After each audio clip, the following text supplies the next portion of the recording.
BJP BJP BJP जासूसी करना बंद करो, जासूसी करना बंद करो, जासूसी करना बंद करो। क्या नाम है आपका? मैं happy Randhawa, district president youth Congress Jammu.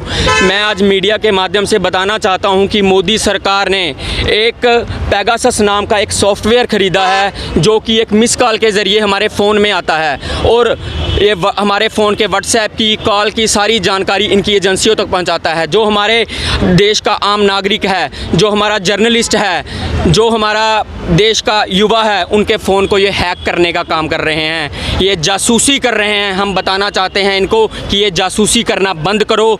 ये देश के ख़िलाफ़ है, देश के कानून के ख़िलाफ़ है और युवा कांग्रेस इसके ख़िलाफ़ खड़ी है। अगर इन्होंने ये सॉफ्टवेयर को बंद नहीं किया तो युवा कांग्रेस उग्र प्रदर्शन करेगी, रोड ब्लॉक करेगी, तवी वाला पुल भी ब्लॉक करेगी। जासूसी करना बंद करो, बीजेपी बीजेपी